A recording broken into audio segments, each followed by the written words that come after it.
Welcome back to NextGen Ag, a podcast focused on real challenges facing agriculture today and people working to overcome them.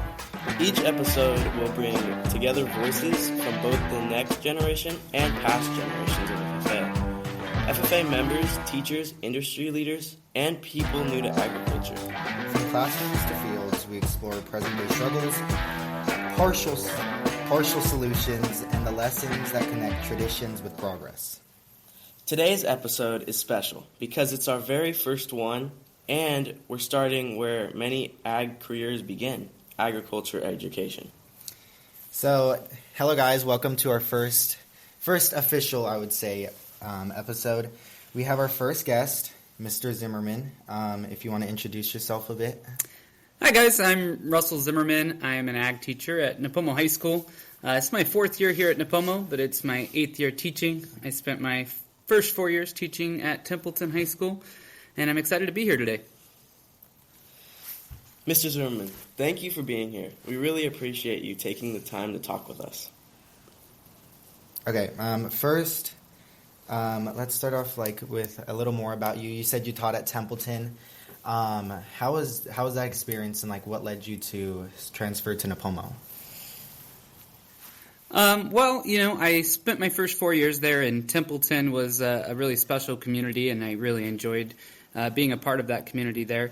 But ultimately, I just was getting a little overwhelmed, and it was just a lot. I was in charge of a lot of things there, and my time was spent with no free time, and I was spending all my time at work. And so I needed to find a new job that maybe allowed me to have some balance between, preparing students for contests and judging teams, as well as teaching my classes, and also be able to have a personal life. And so that's how I ended up here at Nipomo, going from a department of 3 at Templeton to a department of 5 at Nipomo.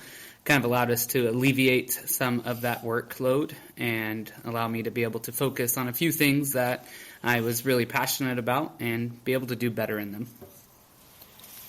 Did you always know you wanted to teach agriculture? I did not, and so I didn't come from a heavy ag background. And in middle school, I moved out to the valley, and we had a walnut orchard that we were taking care of and growing. And so I got into FFA in high school, and my freshman year ag teacher, Mr. Combs, was a great influence in getting me involved and getting me to be a part of FFA and all of the opportunities. And then from there, I went through high school. As I was younger, I had no desire of a career in ag, but I did always love doing a vegetable garden growing up. I loved working with plants. I loved being outside. And so FFA was really a great opportunity for me. When I left high school, I actually went to Cal Poly San Luis Obispo under the major of landscape architecture. I did that for a quarter, and I realized that maybe that wasn't going to be something I was really passionate about. I found myself missing the leadership opportunities. I found myself missing agriculture as a whole. And so I changed over to ag science, which was an easy transition. And from there, I still wasn't entirely sure if that's really what I wanted to do, was be an ag teacher. I just figured ag science was kind of a easy route to be able to pursue anything in agriculture.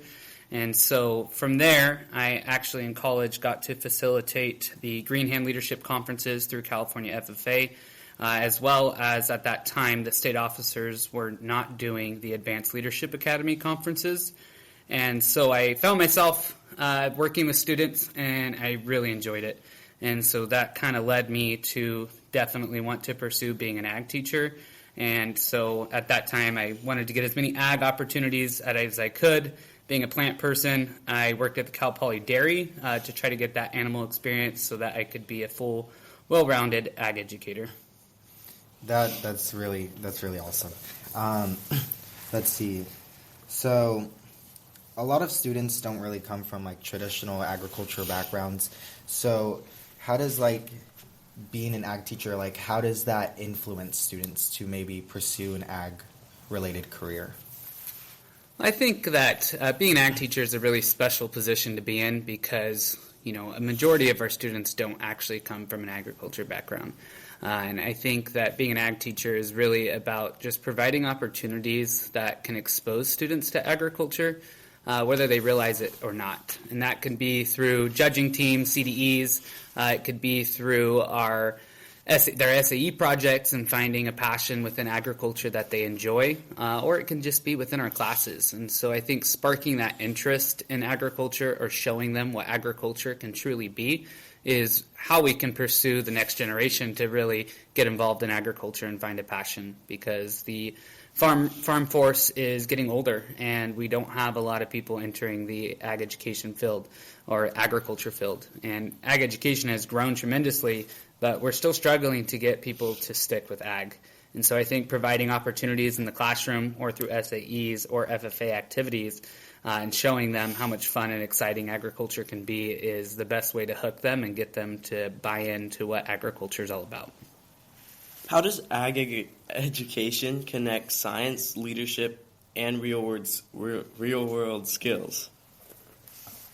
Well, with ag education, we have the three-circle model, right? We have the classroom, the SAEs, and FFA.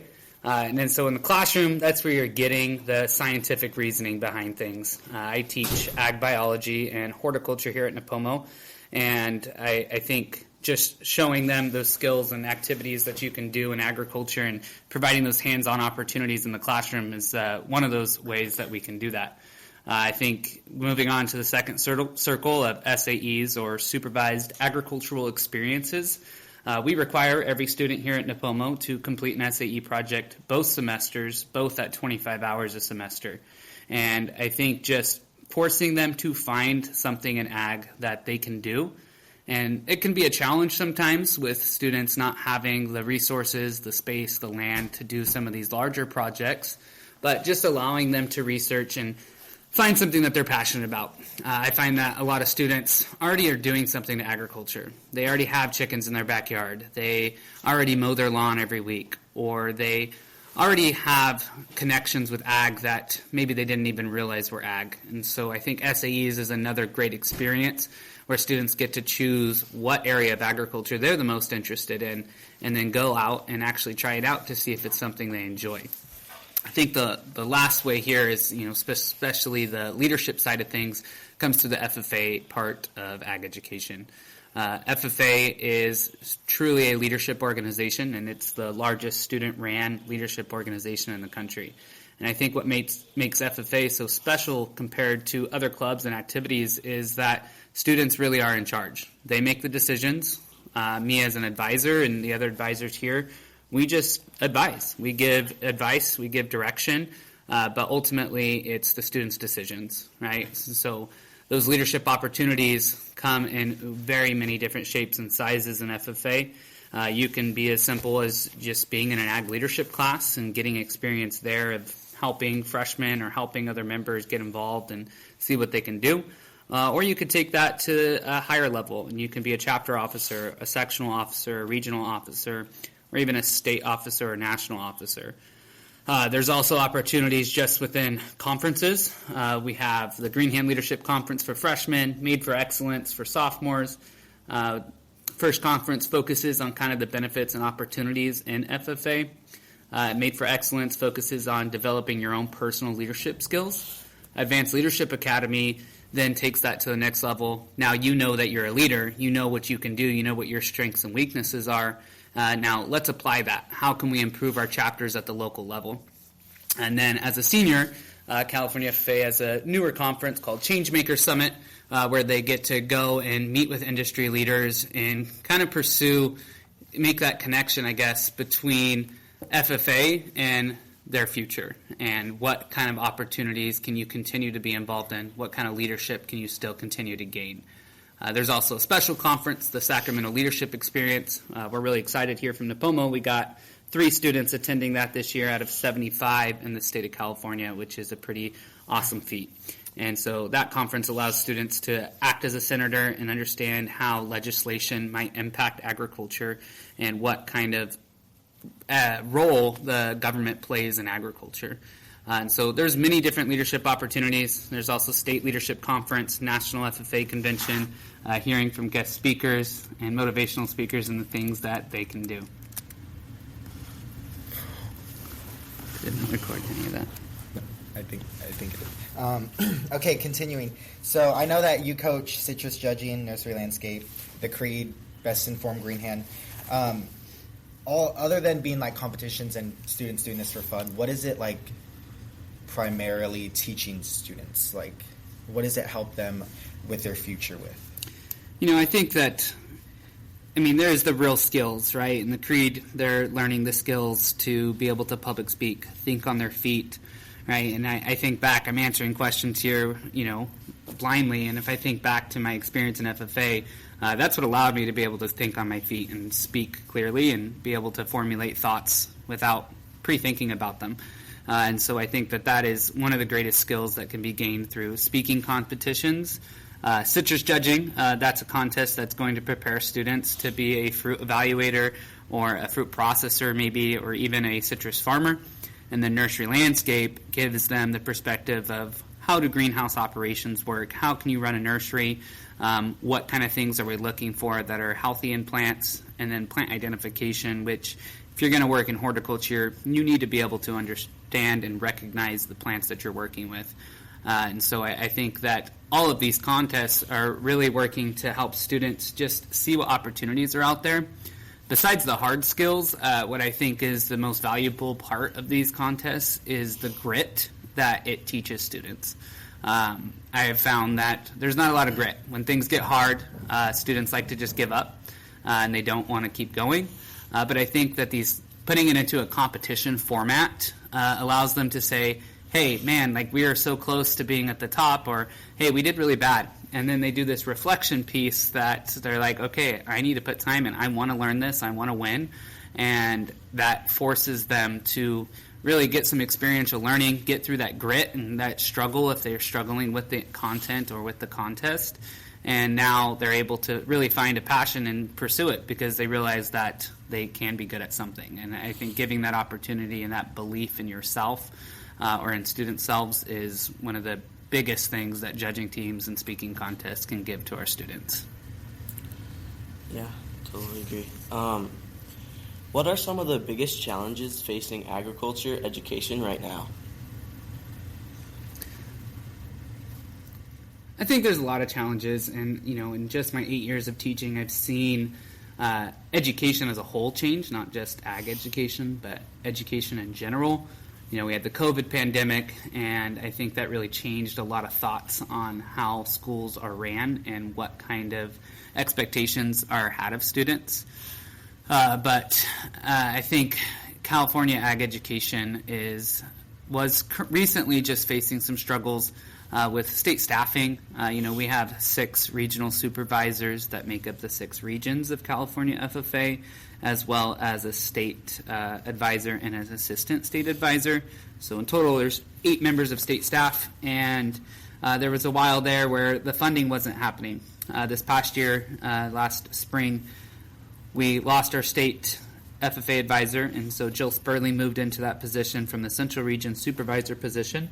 And then we also lost a regional supervisor from the Superior Region. That left both those regions open, and at the time, California budget wasn't hiring anybody. They were on a hiring freeze, and so those positions remained unfilled for the first part of this year. And since I've been a teacher, I've seen that struggle every year, that every time somebody leaves or moves into a new position within the state staff, it tends to be hard to fill that position.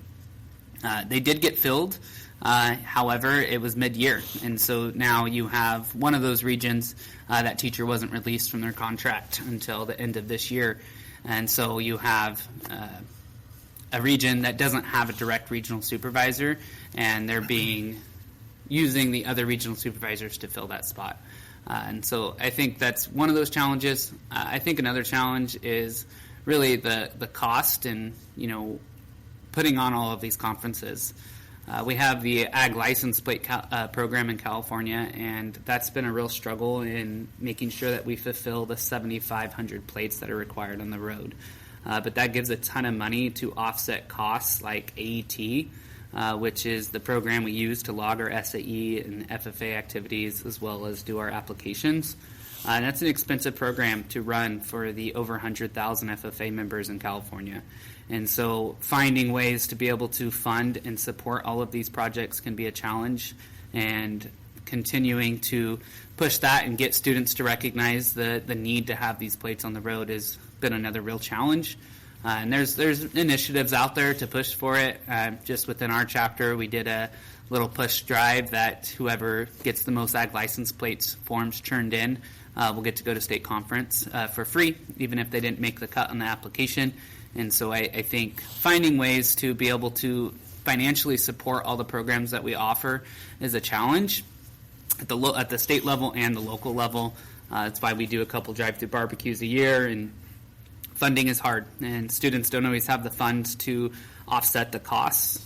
State conference alone is $225 for registration, plus you got a hotel room for 4 nights, and this year in Ontario, each room's $250 a night, and so divide that by 4 in a room, you're still looking at $75 a student, and so that's per night. And so the cost just to take one student to state conference is about $500.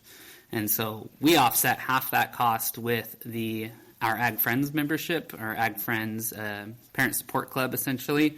And so we do still charge students $225. But if they, can't financially support it, then we have payment plans, we have ways around it, we have scholarships, but it is a challenge, and I think it discourages students sometimes from applying at all because they're worried about that cost. And so finding ways to make ag education affordable and accessible to all students, I think, is another huge challenge. So I know you mentioned funding, that's a huge issue, but what's kind of I feel like there is a big issue right now on more of the public perception of agriculture right now, and how teachers, I feel like some people are quick to assume that when they hear about agriculture, all the false rumors and all the bad stuff about agriculture that teachers are trying to teach. I feel like that's a big deal right now, because I remember last year when we started going into, what was it, about genetics, not genetics, evolution, trying to think of the word. You right away said that you weren't here to teach this about your own opinion, and you were teaching what the state is making you teach, and this isn't going into religion on evolution and how maybe some people believe that we're created from apes and we evolved from apes. You were just there to teach what the curriculum said. So I feel like public perception on the agriculture level is a huge deal, because there's a lot of rumors and misconceptions going along right now, and I feel like without people diving into the actual evidence of it, it's they're going to believe whatever people say, I guess. Yeah, well, let me be clear. I do believe in evolution to a major extent. I do think that there is a lot of factors there and there's a lot of evidence for evolution to show that that is a real thing. But I think that you're hitting the perception of agriculture is true, and the perception of ag education. I think that sometimes, other teachers and other programs within our school don't always recognize exactly what ag education does and the work that we do. Right? I can look outside my classroom and see teachers leaving right at the end of the school day, and I don't know that I've had a day that I leave right after school, maybe ever, to be honest. And so I think that the time and effort that ag educators put in is not equivalent to what other teachers do. And then so when you have teachers this perception that sometimes, oh, well, that's just preparing for the trades. Oh, those kids don't go to college. Or, hey, you shouldn't take ag bio. You should take regular bio because you want to go to a 4-year college. I think that perception is the hard perception to fight. And yes, we do have standards we have to teach. And as a science teacher, it's all about science. And it's about developing your own opinion. At the end of the day, you can have an opinion against something, but you need to be able to back that up with evidence. If you're going to make a claim, you need to back that up with evidence and reasoning as to why that claim would be true. And so that's what I enjoy about teaching science. But I think the perception of ag education could use some work. I think that all teachers and educators should be educated on it. And I think part of the struggle here is that you don't have ag education programs in big cities. And that lack of having ag education in big cities is a problem, because those big cities are the ones that really need to be educated on agriculture. They have no idea where their food comes from. And so they see a TikTok or they see a video showing something in agriculture that one farmer did that wasn't a positive impact, and they immediately just make an assumption. Or they think of ag as laborious work, and so it's less than. And so I think that educating people on the value of agriculture, showing people that agriculture is not just working with animals and working in a field, is something that we can work on. And I think when I see that at our school, I think a lot of it comes from like programs trying to push students to college, and college is great, and ag education does a good job at getting students to college. But I think people assume that people aren't going to college for agriculture, and that's not a necessary step. And so I think educating and sharing what ag education is about is the best way to maybe help bridge that gap. I don't know if I really answered your question, but No, I think you answered it pretty well. Let's move on to more advice for students and the future, like what their future could look like. Yeah. Looking ahead, what do you hope students gain from ag education as they move into college or careers? Well, obviously I want people to have an appreciation for agriculture. A lot of our students aren't going to pursue it, and that's okay. I think that having a little bit of knowledge, a little bit of understanding of ag is really the biggest thing that I can hope for. Obviously, I would love to see people go and pursue a career in agriculture, and a lot do, but you're definitely going to have those ones that don't. But let's say they become a nurse, and then they move to LA. But they were an FFA in high school, they understand agriculture. I think that they can still share the message of agriculture, and I think that's what this is all about. I also just wish that as they continue moving forward, that they continue to try to find opportunities to educate and share knowledge and just find that belief in themselves. I think that leadership piece is really what makes ag education so special, and letting students discover who they are, how they can make an impact is the biggest part, right? And that in the creed, right, like that last paragraph, that I can make an impact in my home and community, I think is really the ultimate goal of ag education, and to really find that way that you can impact. And that could simply be just sharing about agriculture to others. What advice would you give students, like, if they're unsure about joining ag, like ag bio, for your instance, when they come freshman year, or just even being involved in FFA in general?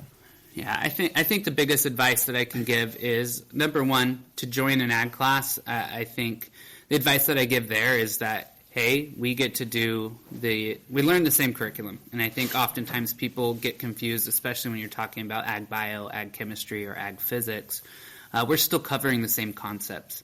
But what makes ag bio maybe quote unquote easier to people is that it's just applied, right? You get to actually see how this impacts the real world, right? You're not just learning about DNA, but you're learning about how well DNA can be changed to make a genetically modified organism of a crop that now uses less water or has more nutrients in it for developing countries like golden rice. That is something really special, and I think that application is huge. Also, the philosophy of ag education is all about hands-on opportunities, right? Like in my class in ag biology, for example, we're going to do a lot of labs. I mean, last week we did 3 labs all about cells. Right? We got to use the microscopes. We got to investigate how the cell membrane works with bubbles. We got to look in microscope and see how osmosis works as you add salts and seawater leave the cells and they shrink. I think all of those kind of things are reality check, and they see that what we're talking about is real. Versus in a regular science class, like, yes, you're still going to do labs, you're still going to do those activities, but it's less so applied to the real world. And so I think having things applied to the real world is what allows students to really get involved. In terms of FFA, my advice for FFA is to take advantage of opportunities. You may not know the impact that when you choose to do something, you don't understand how much that opportunity is going to mean to you later.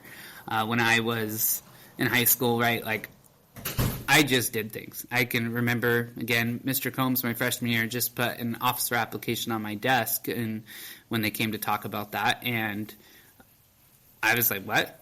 Like, me? Are you sure? And I did it, and I got elected to chapter office. And so I think just take advantage of opportunities, right? And I think that's what ag educators are here to do, is to provide you opportunities so you can see what you can do.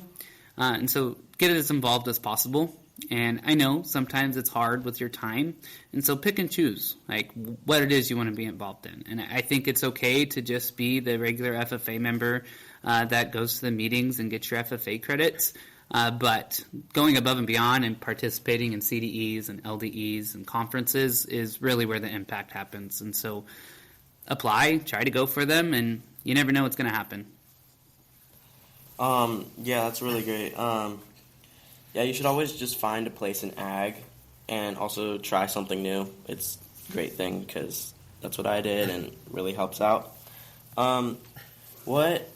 What's one moment as an ag teacher that really shows you the impact of what you do? There's a few. I'll start with one that's really kind of based on the classroom. I had a student when I taught at Templeton who was in my horticulture pathway. He took the intro class, he took the greenhouse management class, and then he took the landscape maintenance class. And I think, at the time, like, he wasn't super involved in FFA or anything, but did things. He did show an animal and stuff.